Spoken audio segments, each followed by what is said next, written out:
السلام علیکم سسٹر۔ وعلیکم السلام ورحمۃ اللہ۔ نحمدہ ونصلی علی رسولہ الکریم، اما بعد فاعوذ باللہ من الشیطان الرجیم، بسم اللہ الرحمن الرحیم۔ رب اشرح لی صدری ویسر لی امری واحلل عقدۃ من لسانی یفقہوا قولی۔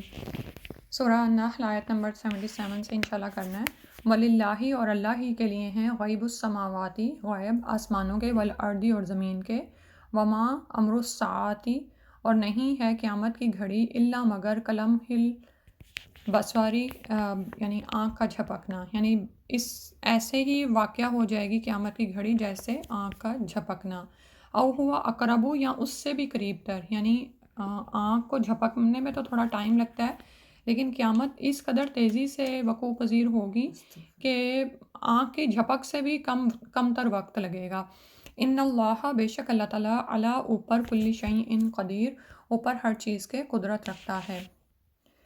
اچھا، اس سے پہلے جو ہم نے پچھلا رکوع ختم کیا تھا نا، اس میں مجھے یاد آ گیا ایک دو چیزیں مجھے وضاحت کے قابل تھیں، وہ میں آپ کو بتا دوں۔ یعنی جب ہم نے سورہ النحل آیت نمبر 75 کی اور اس کے بعد 76 کی، تو اللہ سبحانہ تعالیٰ نے توحید کی مثالیں بیان کی ہیں۔ تو اس میں دیکھ رہی تھی کہ پہلی مثال میں اللہ تعالیٰ نے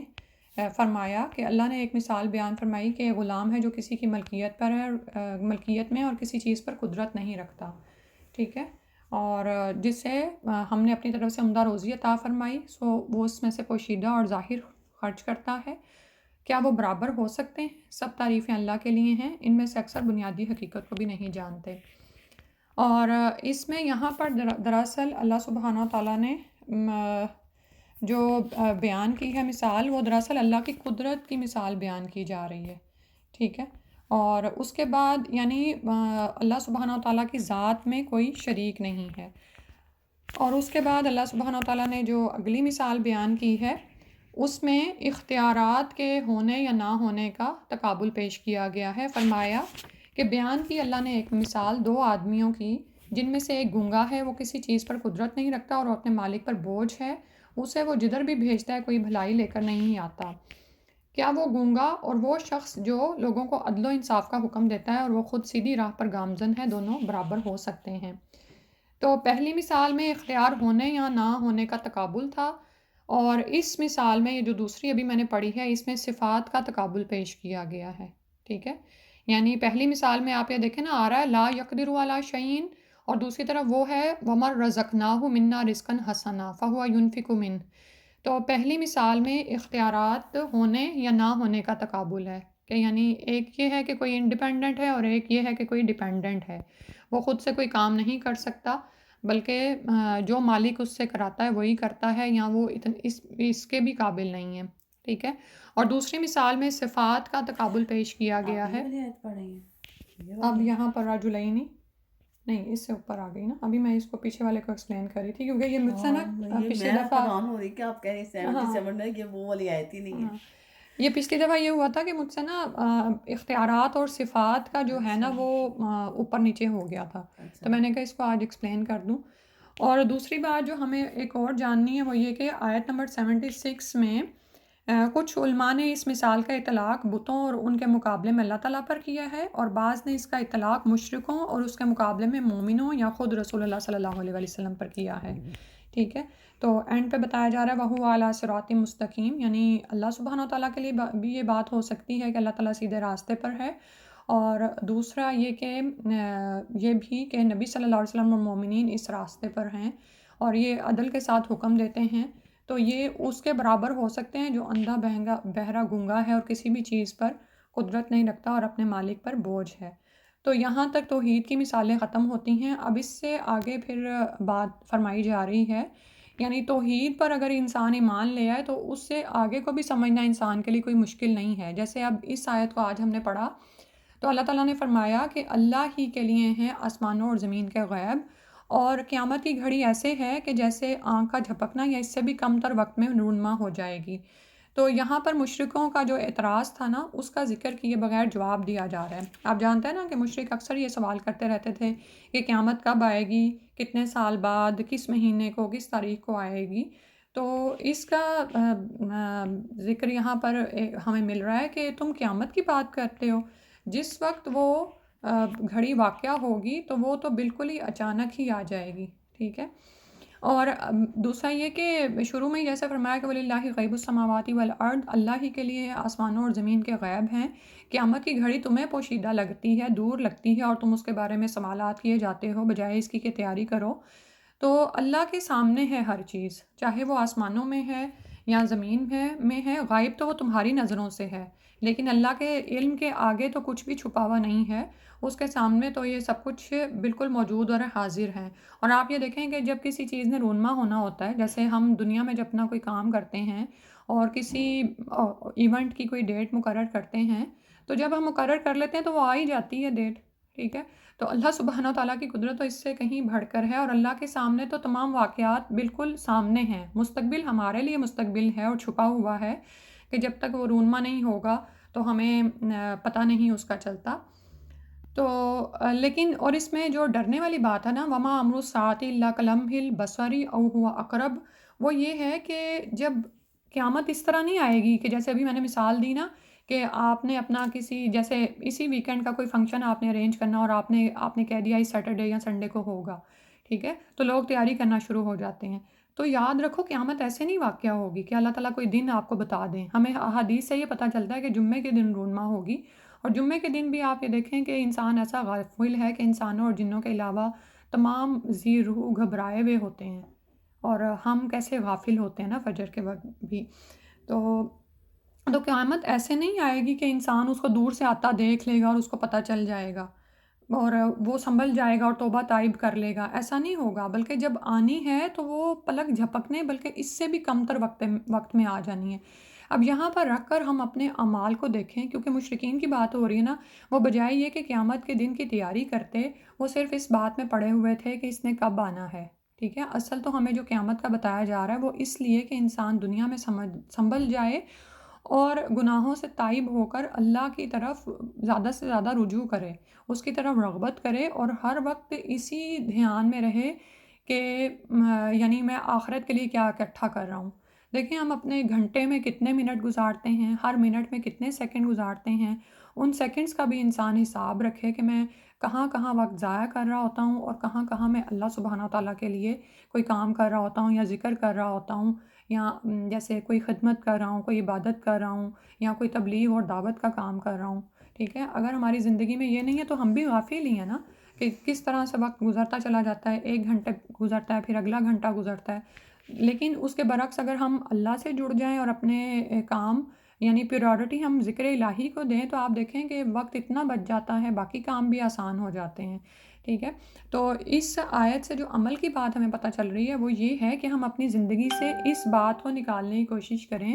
جو عموماً ہم کہتے ہیں کہ اچھا کل دیکھی جائے گی، چلو آج تو نہیں کر سکی، آج تو میری نماز کی پابندی نہیں ہوئی، کل سے کر لوں گی، آج تو نیکی کا یہ کام نہیں ہو سکا، کل کر لوں گی، بچے بڑے ہو جائیں گے تو کر لوں گی۔ ہم سب بھی کوئی نہ کوئی زندگی میں بہانہ کیے ہوئے ہوتے ہیں اور عمل سے بچ رہے ہوتے ہیں۔ تو اللہ سبحانہ تعالیٰ ہماری رہنمائی فرمائے اور ہمیں یہ باتیں یاد رہیں کہ ہم اس دنیا میں امتحان کے لیے بھیجے گئے ہیں، اور اسی لیے ہم روزانہ سورہ ملک میں بھی یہی پڑھتے ہیں نا کہ اللہ تعالیٰ نے زندگی اور موت کو پیدا کیا تاکہ جانچے تم کو کہ کون تم میں سے سب سے اچھا عمل کرتا ہے۔ صرف عمل کی بات نہیں آ رہی، تو سب سے اچھا عمل کرتا ہے، کیونکہ ہمیں وہاں پر پہنچ کر پھر اس کا حساب دینا ہے۔ ان اللہ علی کل شیء قدیر، بے شک اللہ تعالیٰ اوپر ہر چیز کی قدرت رکھتا ہے۔ یعنی تم قیامت کی بات کرتے ہو کہ وہ قائم کب ہوگی اور اس کے لیے کوئی باقاعدہ پلاننگ ہوگی اور لوگوں میں اعلان کیا جائے گا، ایسا کچھ بھی نہیں ہے۔ اللہ سبحانہ تعالیٰ نے جب اس کو نافذ کرنا ہے تو اللہ تعالیٰ اس چیز پر خوب قدرت رکھتے ہیں کہ وہ واقعہ ہو جائے۔ اسی میں ہم حدیث پڑھتے ہیں، سیدنا ابو ہریرہ رضی اللہ عنہ کہتے ہیں کہ آپ صلی اللہ علیہ وسلم نے فرمایا کہ دو آدمی کپڑا بچھائے سودا بازی کر رہے ہوں گے، اور ابھی وہ اس سودا بازی اور کپڑا لپیٹنے سے فارغ نہ ہوں گے کہ قیامت آ جائے گی، اور ایک اونٹنی کا دودھ لے کر جا رہا ہوگا اور ابھی اسے یہ پینے نہ پائے گا کہ قیامت آ جائے گی، اور ایک آدمی اپنا حوض لیپ پوت رہا ہوگا، یعنی اس کو مٹی کے ساتھ ہوتا ہے نا کہ وہ جوڑ رہا ہوگا اس کو، لیکن ابھی نہ اس میں پانی بھرا جائے گا اور نہ پیا جائے گا کہ قیامت آ جائے گی، اور ایک آدمی کھانے کا نوالا اپنے منہ کی طرف اٹھائے گا اور ابھی اس نے وہ منہ میں نہ ڈالا ہوگا کہ قیامت آ جائے گی۔ یعنی آپ دیکھیں کہ کس قدر کم وقت لگ رہا ہے نا کہ جب اس نے قائم ہونا ہے، اور اسی لیے اس کے لیے آیات صغریٰ اور آیات کبریٰ بتائی گئی ہیں تاکہ انسان سنبھل جائے۔ پھر اس کے بعد اگلی آیت میں فرمایا واللہ اخرجکم من بطون امہاتکم، اور اللہ ہی ہے جس نے نکالا تم کو تمہاری ماؤں کے پیٹوں سے، لا تعلمون شیئا، تم کچھ بھی نہیں جانتے تھے، وجعل لکم السمع والابصار، اور بنائے اس نے تمہارے لیے کان اور آنکھیں، والافئدہ اور دل، لعلکم تشکرون، تاکہ تم شکر ادا کرو۔ اور یہاں پر جو ہے یہ کان، آنکھیں اور دل دراصل یہ ان کی صلاحیتوں کے ساتھ ساتھ آ رہے ہیں، یعنی تمہاری سماعت بنائی، بصارت بنائی اور دل بنائے، کیونکہ دلوں سے بھی انسان جو ہے وہ سمجھتا ہے نا، اس کی بھی صلاحیت ہے، ظاہر ہے، تاکہ تم شکر ادا کرو۔ اور یہاں پر اللہ سبحانہ تعالیٰ اب انسان کو اس کی ہستی یاد کرا رہے ہیں۔ آپ یہ دیکھیں کہ انسان کی بے بسی اور اس کی جو عاجزی ہے، اس کا حال کیا ہے کہ جب اپنی ماؤں کے پیٹوں سے نکلتے ہیں تو کچھ بھی نہیں جانتے ہوتے۔ یعنی اگر انسان کے بچے کا کمپیریزن باقی حیوانات کے ساتھ کیا جائے تو بہت سے جاندار ایسے ہیں جو کہ یعنی پیدا ہوتے ہی کچھ تو رینگنا شروع ہو جاتے ہیں، چلنا شروع ہو جاتے ہیں، لیکن انسان کا بچہ ایسا ہے کہ وہ جب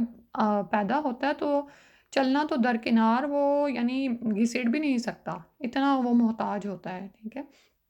اور اللہ تعالیٰ نے جو اس کو یہ سماعت اور ابصار اور افئدہ دیے ہیں، یہ بھی یعنی شروع میں جب وہ پیدا ہوتا ہے تو اس طرح سے وہ کام نہیں کر رہے ہوتے، لیکن اس کے بعد سبحان اللہ اس کی صلاحیتیں اتنی بڑھ جاتی ہیں کہ وہ تمام جانداروں پر یعنی فوقیت رکھتا ہے اور ان پر قابو پا سکتا ہے۔ لیکن سوچو تو ذرا کہ یہ سماعت، بصارت اور افئدہ تمہیں کیوں دیے گئے ہیں؟ تاکہ انسان اللہ سبحانہ تعالیٰ کو پہچانے، لعلکم تشکرون، تاکہ تم اپنے خالق کو، اپنے منعم حقیقی کو پہچان جاؤ کہ جس نے تمہیں یہ تمام نعمتیں عطا کی ہیں، تو اس کا شکر بجا لاؤ اور ان تمام اعضاء کو اللہ کی فرما برداری میں استعمال کرو، اس کی رضامندی کے کام سنو،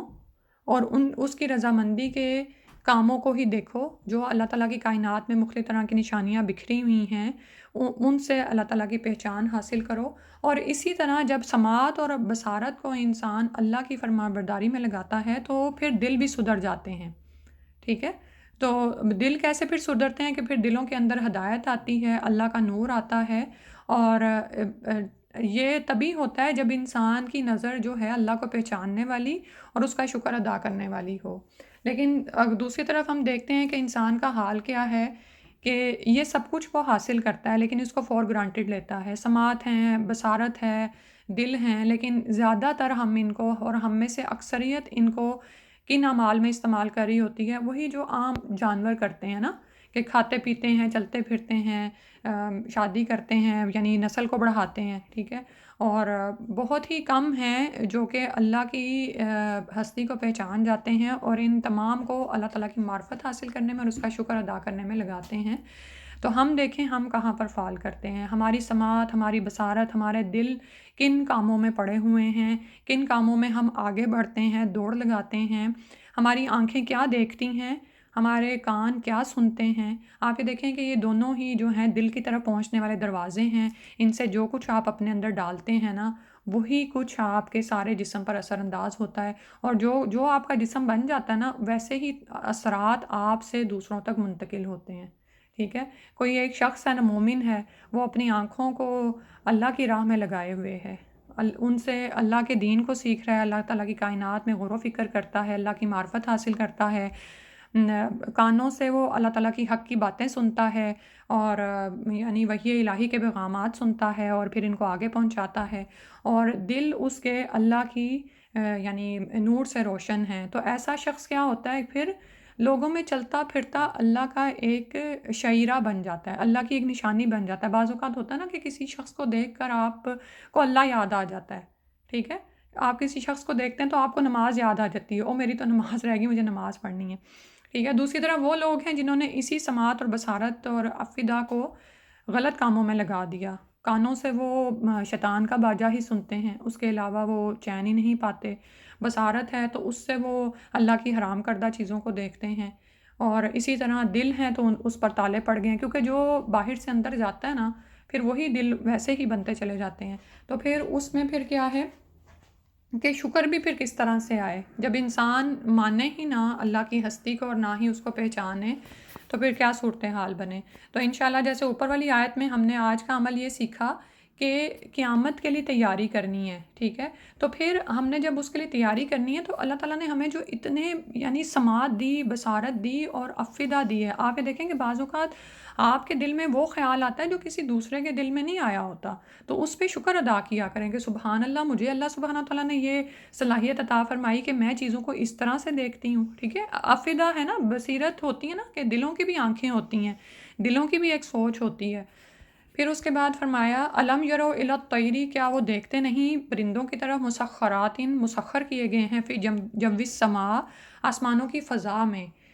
ما یمسکہن، نہیں تھامے ہوئے ان کو، الا اللہ، مگر اللہ ہی، ان فی ذالک، بے شک اس میں، لآیات، نشانیاں ہیں، لقوم یؤمنون، واسطے اس قوم کے لیے جو ایمان لاتے ہیں. تو اب یہاں پر کائنات سے مثال دی جا رہی ہے، اور ظاہر ہے ان مثالوں پر بھی وہی ایمان، ان مثالوں سے وہی کوئی نشانیاں اخذ کرے گا جس نے اپنی سماعت، بصارت اور دلوں کو اس میں لگایا ہو. ٹھیک ہے، جب اللہ سے پیار ہوتا ہے، اس کی محبت دل میں آتی ہے، خالق کی محبت دل میں آتی ہے، تو اس کو پھر اس کی تھوڑی معرفت حاصل ہوتی ہے نا، تو انسان اس کو مزید جاننے کی کوشش کرتا ہے. ٹھیک ہے، تو یہ مومن کی نگاہ ہوتی ہے. جب وہ آسمان کی طرف دیکھتا ہے تو اللہ تعالیٰ کہتے ہیں دیکھو تو پرندوں کو، تمہیں سمجھ نہیں آتی کہ کس طرح سے اللہ سبحانہ و تعالیٰ نے ان کو ایسی ساخت پر بنایا کہ آسمانوں کی فضا میں اڑتے پھرتے ہیں، گرتے نہیں ہیں. اب یہ دیکھیں نا کہ ابھی جیسے انسان کی بات ہو رہی تھی، جب وہ بڑا ہوتا ہے تو اتنی توانائی حاصل کر لیتا ہے کہ وہ پرندوں پر اور ہر چیز پر غالب ہے، لیکن فضا میں نہیں اڑ سکتا. فضا میں اڑنے کے لیے اس کو جہاز چاہیے، جہازوں کو چلانے کے لیے بے شمار ایندھن چاہیے. اس کے برعکس ذرا تم ان پرندوں کو دیکھو، سبحان اللہ، کہ آپ اگر اس کو ریسرچ ہی کریں تو آپ یہ بھی جانتے ہیں نا کہ انسان نے جو اپنے جو ہوائی جہاز بنائے ہیں وہ بھی پرندوں کو ہی دیکھ کر بنائے ہیں. یا جس طرح پانی کا سینہ چیرتی ہے مچھلیاں، ان سب چیزوں کو دیکھ کر انسان نے پھر کوئی نہ کوئی نشانی پکڑی اور اپنے لیے سہولتیں پیدا کی ہیں. تو پرندوں کے لیے اگر ہم پڑھیں تو ہم دیکھتے ہیں کہ ان کو اللہ تعالیٰ نے ہلکی ہڈیاں دی ہوتی ہیں. آپ یہ دیکھیں نا کہ زمین میں جتنے بھی جاندار ہیں وزن میں بھی بھاری ہیں، اور اس کے علاوہ ان کو ہڈیاں بھی مضبوط دی گئی ہیں. اب ان کو ایسی ہڈیاں دی گئی ہیں کہ جو کہ نرم و نازک ہوتی ہیں، لیکن ان کے مسلز بڑے اسٹرانگ ہوتے ہیں، ان کے عضلات مضبوط ہوتے ہیں. ٹھیک ہے، اسی کی وجہ سے آپ یہ دیکھیں کہ ایک ایک سیکنڈ میں اپنے پروں کو اتنی دفعہ پھڑپھڑاتے ہیں کہ اگر ہم زمین پر اپنے بازوؤں کو اتنی دفعہ پھڑپھڑائیں تو ہمیں تو وہ یعنی دردیں شروع ہو جائیں اور کیا کچھ ہمارا حال ہو. ٹھیک ہے، اور اسی طرح اللہ تعالیٰ نے ان کو دم عطا کی جو اسٹیئرنگ کا کام کرتی ہے. اور اللہ تعالیٰ نے جیسے پیچھے ہم نے مکھی کے لیے پڑھا، شہد کی مکھی کے لیے، اب ہم ان کو جانتے ہیں نا، تو ہمیں پتہ چلتا ہے کہ اللہ تعالیٰ نے ان کو اتنی عقل دی ہے کہ گرمیوں میں کہیں مائیگریٹ کرتے ہیں، سردیوں میں کسی طرف نکل جاتے ہیں. سبحان اللہ. اور کیسے جیسے سورہ الملک میں بھی ہم نے پڑھا تھا نا اسی کے بارے میں کہ کیسے یہ پورے گروپ کی شکل میں اڑتے ہیں جس سے یہ ہواؤں کا سینہ چیر سکتے ہیں. ٹھیک ہے، اور ان میں سے اگر کوئی بیمار ہو کے نیچے اترتا ہے تو اس کے ساتھ ایک اس کا ساتھی بھی نیچے اترتا ہے. ٹھیک ہے، یعنی ان پہ غور و فکر کیا جائے، سبحان اللہ، ما یمسکہن الا اللہ، تو کوئی نہیں ان کو تھامے ہوئے مگر اللہ. پھر اسی طرح اگر دیکھا جائے کہ ہوا میں یہ کس طرح اڑتے ہیں اور کیسے ان کے مسلز اتنے اسٹرانگ کام کرتے ہیں. بعض اوقات جب مائیگریشن یہ کر رہے ہوتے ہیں تو ان کو یعنی کم کھانا کھا رہے ہوتے ہیں نا، تو اس وقت یہ اپنی چربی کو استعمال کرتے ہیں. لیکن اگر کسی بھی پرندے کی چربی نکال کے اگر بازار میں بیچی بھی جائے تو آپ کو کیا حاصل ہوگا، یعنی تھوڑی سی چربی ہوتی ہے. اس کے برعکس اگر ہم دیکھیں ہمارے جو جہاز ہیں وہ کیسے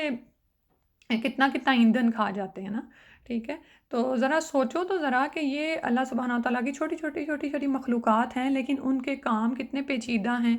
اور یہ اللہ کی معرفت کو حاصل کرنے کے لیے کس طرح اللہ تعالیٰ نے ہماری توجہ دلائی. ان فی ذالک لآیات لقوم یؤمنون، لیکن اس میں نشانیاں تو انہی کے لیے نا جو ایمان لاتے ہیں. جن کے اندر ایمان ہی نہیں ہے وہ کیوں باہر نکلیں گے اور غور و فکر کریں گے. اور ہم میں سے بھی آپ یہ دیکھیں کہ جب ایمان یعنی ظاہر ایمان گھٹتا بڑھتا رہتا ہے نا، جب ایمان گھٹ رہا ہوتا ہے اور یعنی بعض اوقات شیطان ہم پہ اس طرح سے ہمارے حواسوں پہ چھایا ہوا ہوتا ہے تو کیسے پسمردگی ہوتی ہے اور ہم باہر بھی نہیں نکلتے، کسی چیز پہ غور و فکر نہیں کرتے. حالانکہ آج بھی دیکھیں، آج کل بھی کتنی زیادہ باہر نشانیاں بکھری ہوئی ہیں یعنی زمین پر جو بھی پتا گرتا ہے اللہ تعالیٰ اس کے بارے میں علم رکھتے ہیں. تو کتنے پتے گر رہے ہیں. بعض اوقات آپ دیکھیں باہر نکل کے ہوا ایک دفعہ چلنی شروع ہوتی ہے تو ہزاروں لاکھوں میں تو کہتی ہوں اس کی تعداد میں پتے زمین پر گرتے ہیں. سبحان اللہ, ہم تو ان کو گن بھی نہیں سکتے ہیں.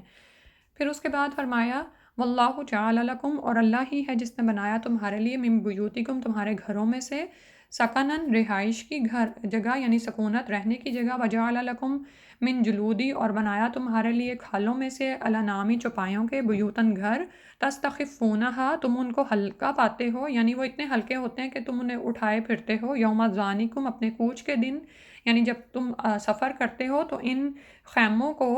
جو چوپایوں کی کھالوں سے بنائے جاتے ہیں تم آسانی سے اٹھا لیتے ہو. وَيَوْمَ إِقَامَتِكُمْ, اور اپنے قیام کے دن, یعنی جب تم اپنے جہاں پر تم سٹے کرتے ہو وہاں پر ان کو آرام سے فکس بھی کر لیتے ہو. وَمِنْ أَصْوَافِهَا, اور اون میں سے,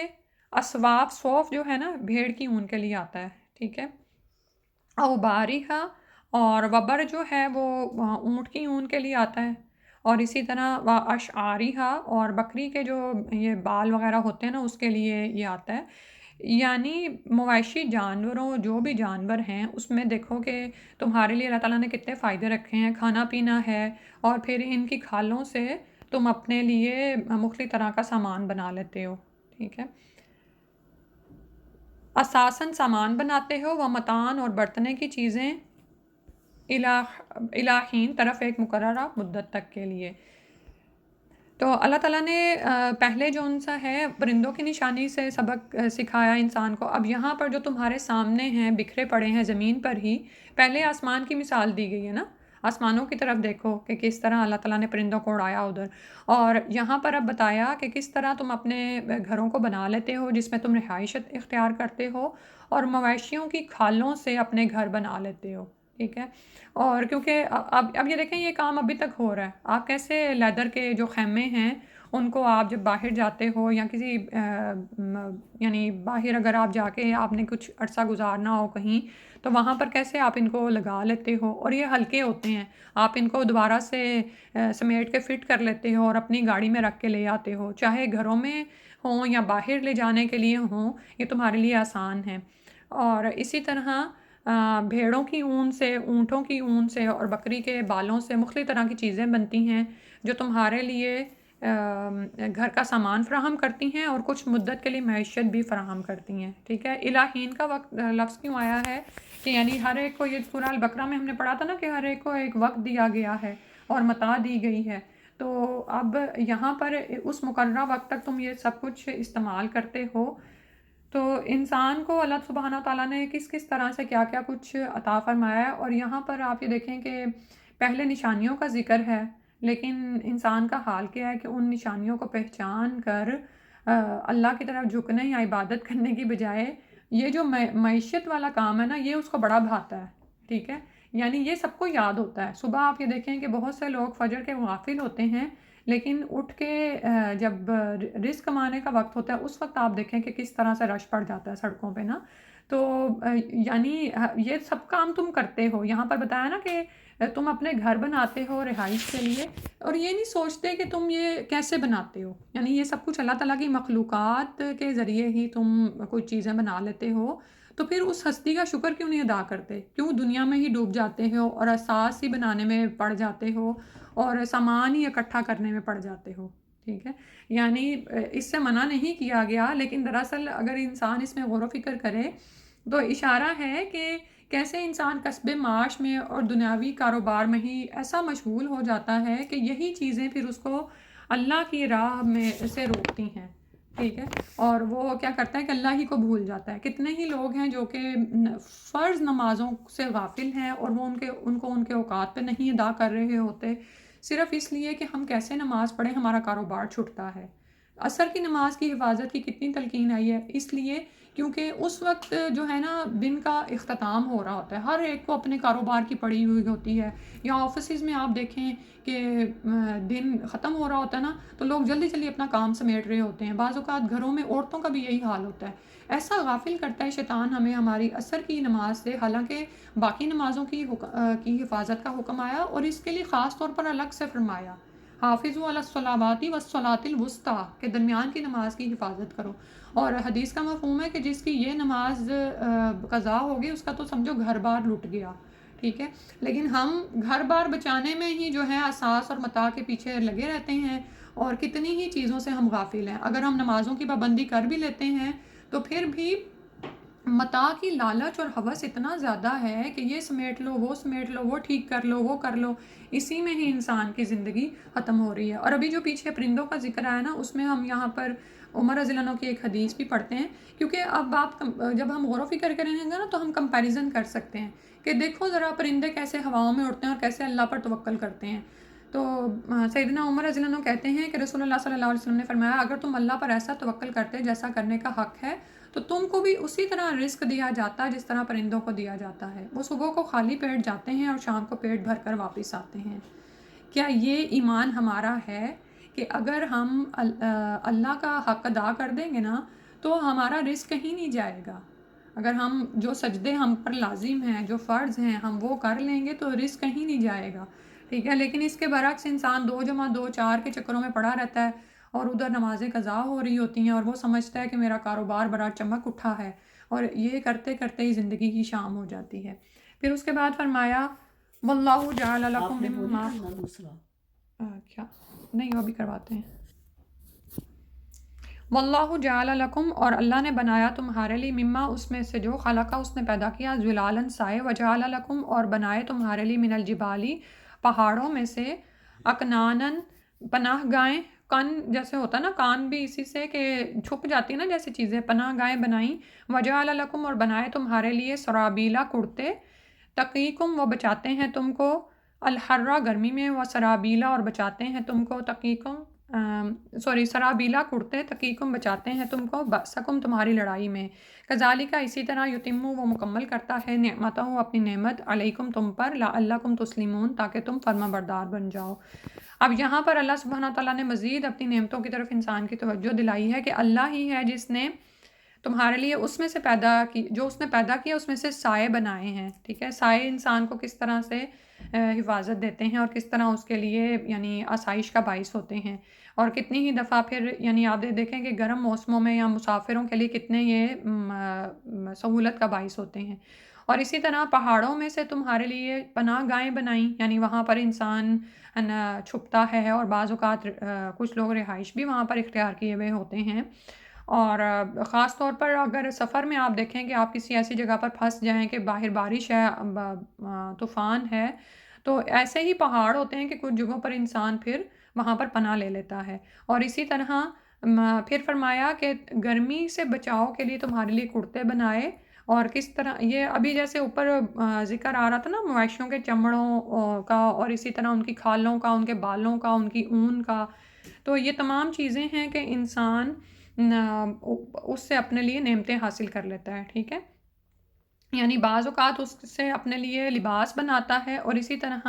اللہ سبحانہ تعالیٰ نے جو لوہا اتارا ہے اس کو بھی آپ یہاں پر لا سکتے ہیں کہ سرابیلا تقیکم بأسکم،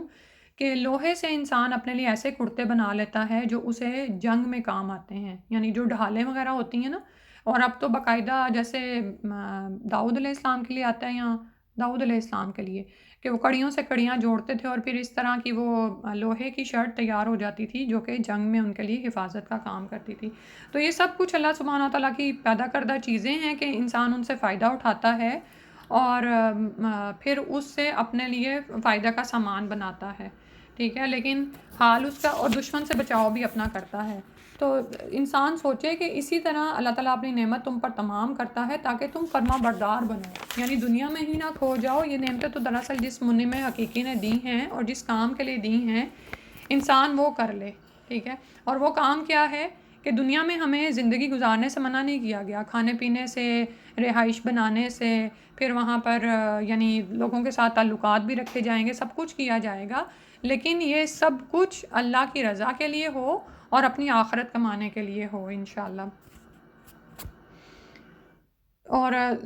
انسان سے ڈیمانڈ کیا کیا گیا ہے؟ لعلکم تسلمون، تاکہ تم فرما بردار بنو، تم سر تسلیم خم کر دو، یعنی جھک جاؤ. ٹھیک ہے، تو یہاں پر اب ہم سب دیکھیں کہ جب بھی ہمیں اللہ کا پیغام پہنچتا ہے تو ہم کتنے فرما بردار ہوتے ہیں، کتنے اس کی طرف متوجہ ہوتے ہیں۔ پھر اس کے بعد فرمایا فَإِن تَوَلَّوْا فَإِنَّمَا عَلَيْكَ الْبَلَاغُ الْمُبِينُ، پھر اگر وہ پھر جائیں، یعنی یہ تمام نعمتیں وہ دیکھتے ہیں، سب کچھ ہوتا ہے ان کے سامنے۔ اب یہاں پر آپ یہ دیکھیں کہ پہلی دفعہ میں تو یعنی پہلے شان نزول کے اعتبار سے تو مشرکین مکہ کو پکارا جا رہا ہے، لیکن اس کے ساتھ ساتھ ہم سب کو ہی کہ اگر یہ تمام نعمتیں بھی کسی کو رب کی یاد نہیں دلاتی، فَإِنَّمَا عَلَيْكَ الْبَلَاغُ الْمُبِينُ، تو آپ کے تو ذمے صرف کھلا کھلا پہنچا دینا ہے۔ تو یہی پیغام نبی صلی اللہ علیہ وسلم کو دیا گیا ہے کہ یعنی یہ چیزیں تمہیں پریشان نہ کریں کہ یہ دعوت کا کھلا واضح پیغام سننے کے باوجود بھی پھر جاتے ہیں، تو آپ پر ان کی ہدایت کی یا گمراہی کی ذمہ داری نہیں ہے۔ آپ کا پیغام کیا ہے کہ آپ ان کو کھلا کھلا پیغام پہنچا دیں، یعنی آپ کی ذمہ داری یہ ہے کہ آپ ان کو کھلم کھلا پیغام پہنچا دیں۔ اور اسی طرح جو بھی انبیاء کے اس کام کو لے کر آگے بڑھے گا اس کے لیے بھی یہی ہے کہ ہمارے ذمے کھلا کھلا پیغام پہنچا دینا ہے۔ کیونکہ یہ ہدایت کی کتاب قیامت تک کے لیے ہے، اور امت کا یہ کام ہے کرنے کا۔ ہم سے صرف نمازیں، قرآن پڑھنا، روزہ رکھنا یہ سب کچھ مطلوب نہیں ہے، وہ تو ایمان کا ایک حصہ ہے، لیکن بہترین امت یہ جو اٹھائی گئی یہ لوگوں کے لیے ہے، تاکہ تم لوگوں کی طرف ہدایت کا پیغام لے کر جاؤ، اس کو کھلم کھلا پہنچا دو۔ تو جس حد تک بھی ہم سے ہو سکے، آپ یہ دیکھیں گے چھوٹی چھوٹی مثالیں دی گئی ہیں نا، ہو سکتا ہے کسی کو آپ ایک چھوٹی سی مثال سے ایسے سمجھائیں اور اس کے دل میں اتنی خیر ہو کہ وہ واقعی اللہ سے جڑ جائے، اس کے اندر اللہ کی محبت آ جائے۔ کوئی بڑے بڑے فلسفے سمجھانے کو تو ہمیں کہا بھی نہیں گیا۔ ابھی آپ یہ دیکھیں جو ساری مثالیں گزری ہیں، کتنی چھوٹی چھوٹی مثالیں ہیں، اور زندگی میں ہم ان کو دیکھتے رہتے ہیں عموماً۔ اب جیسے آپ میں سے کوئی پکنک وغیرہ پہ جاتا ہے تو ساتھ میں اپنے یہ لیدر کے بنے ہوئے خیمے لے جاتا ہے، تو لیکن ہم غور و فکر نہیں نہ کر رہے ہوتے کہ اس لیدر کے خیمے کو میرے گھر تک پہنچنے میں کن کن جانوروں کو ذبح کیا گیا، پھر ان کی کھالیں حاصل کی گئیں اور کیا کچھ ہوا۔ تو یہی دراصل کیا ہے کہ انسان تھوڑا تھوڑا غور و فکر کرے، اور یہی غور و فکر انسان آگے پہنچاتا رہے، تو کیا پتہ کون آپ کے ذریعے سے ہدایت پر آ جائے۔ پھر اس کے بعد فرمایا، اس رکوع کی آخری آیت ہے، یعرفون، وہ پہچانتے ہیں نعمت اللہ، اللہ کی نعمت کو، ثم ینکرونہا، پھر وہ اس کے منکر ہو جاتے ہیں، واکثرہم الکافرون، اور اکثر ان کے ناشکرے ہیں۔ یعنی یہ جو ابھی میں نے بتایا نا کہ یہ سامنے کی مثالیں ہیں، ہم سب ان چیزوں کو اپنی زندگی میں دیکھتے ہیں، استعمال کرتے ہیں، برتتے ہیں، آپس میں ایک دوسرے سے تعلقات قائم کرتے ہیں، گفٹ وغیرہ بھی دے رہے ہوتے ہیں، پہچانتے ہیں ان نعمتوں کو، لیکن ان کے منکر ہو جاتے ہیں۔ یعنی انسان کیسے غافل ہے کہ اپنے رب سے نہیں جڑتا، اس کا شکر ادا نہیں کرتا، اور اکثر ان میں سے نافرمان ہی رہتے ہیں، ناشکرے ہیں، کافر ہیں۔ کیونکہ نعمتوں کا ذکر آیا نا، اس لیے الکافرون کا ترجمہ کافر کے علاوہ ناشکرے بھی کیا گیا ہے۔ اور آپ یہ دیکھیں کہ انسان اگر کفر نہیں کرتا، اللہ کو مانتا تو ہے، پہچانتا تو ہے، لیکن کتنی ہی دفعہ ناشکری کرتا ہے۔ اللہ سبحانہ وتعالیٰ ہمیں اپنا شکر گزار بنا لے، آمین یا رب العالمین۔ ان آیات کی تلاوت انشاءاللہ سن لیتے ہیں۔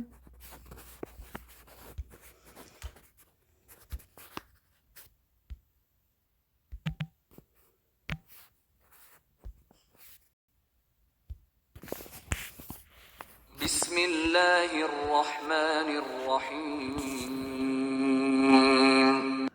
وَلِلَّهِ غَيْبُ السَّمَاوَاتِ وَالْأَرْضِ